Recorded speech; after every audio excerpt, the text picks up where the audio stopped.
Kenapa ini penting? Karena gini teman-teman, kalau saya itu nggak bisa dapat full license, maka saya itu dapat SIM L itu saya itu harus punya SIM L itu selama setahun.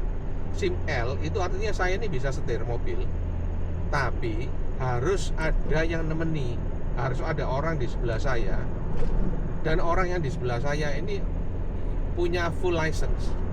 SIM-nya itu sudah full license, unrestricted. Saya cuma dapat poinnya itu 4 kalau SIM L, dan nggak boleh mengendarai mobil kecepatannya melebihi 90 km per jam, nggak boleh. Makanya di sini ditulis L90.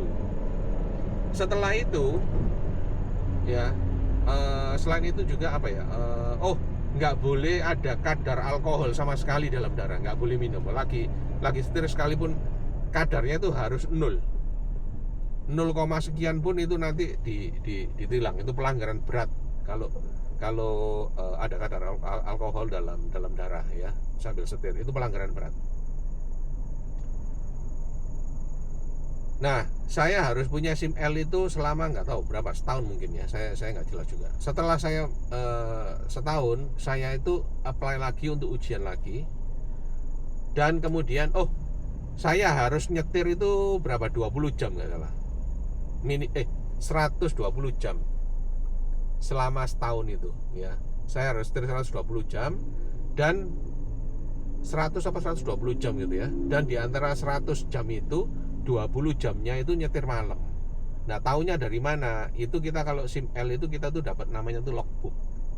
Logbook ini setiap kali kita nyetir kan di sebelah ada yang ini kan, ada yang full license kan.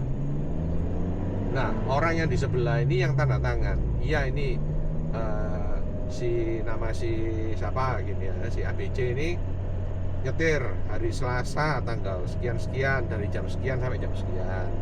Nah, itu di total itu harus 100 jam. Dan di antara 100 jam itu harus ada minimal 20 jam nyetirnya itu di malam hari. Ribet ya teman-teman, ribet. Terus setelah itu, setelah 1 tahun bisa ini, setelah memenuhi syarat semua, apply lagi untuk ujian praktek. Setelah itu dapat P merah atau P90 profesional. Nah, P merah ini poinnya naik jadi 7, kecepatannya tetap 90, nggak boleh tetap nggak boleh ada kadar alkohol dalam darah, tapi boleh nyetir sendiri, sudah nggak perlu ditemani lagi. Setelah 1 tahun kemudian ya, atau berapa lama kemudian, apply lagi. Kalau lulus ujiannya dapat P hijau atau P100, kecepatannya jadi 100, poinnya tetap 7.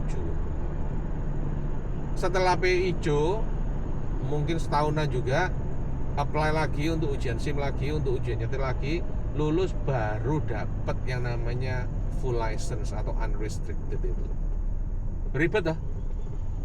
Nah, jadi makanya waktu itu saya ngeyel supaya saya dapat, begitu saya L, saya dapat langsung yang full license.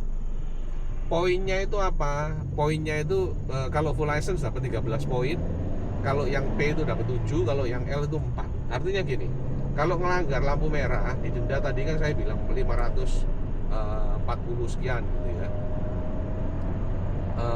Terus habis gitu dapat, dikenakan namanya demerit point. Kalau kita dapat SIM itu kita dapat namanya tuh merit point. Nah, kalau kita ngelanggar kita tuh dapat demerit point. Nah, demerit point itu mengurangi merit point. Kalau saya punya 13 poin, ngelanggar lampu merah, itu demeritnya itu dapat 3.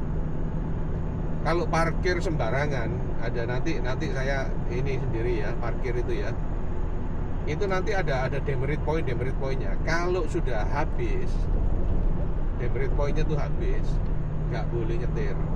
Kalau demerit nggak punya merit point dan tetap nekat nyetir, maka akan disuspend. Disuspend ya. Disuspend itu bahasa Indonesia apa? Disuspend, ditahan. Nggak boleh nyetir selama berapa, 3 bulan gitu.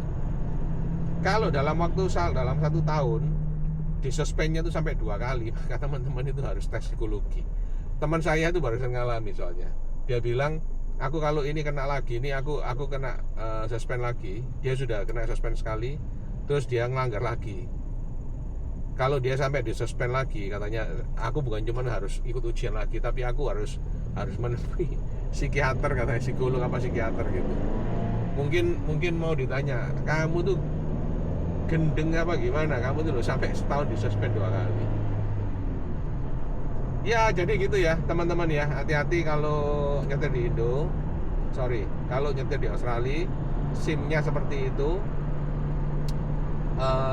Minta maaf kalau saya ceritanya kurang jelas atau nyambung sana nyambung sini, tapi saya pikir saya nggak tahu kalau di TikTok ini bisa sampai full videonya ini apa enggak.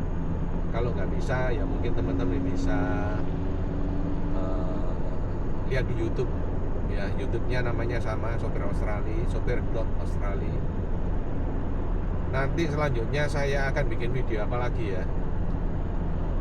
Makanya teman-teman kalau belum subscribe, belum follow, bisa dilakukan. Jadi nanti kalau saya ada sesuatu yang mau saya sampaikan gitu ya, yang moga-moga bermanfaat, itu teman-teman bisa langsung tahu. Atau kalau mau teman-teman mau kurang jelas gitu ya, boleh ditanyakan ya.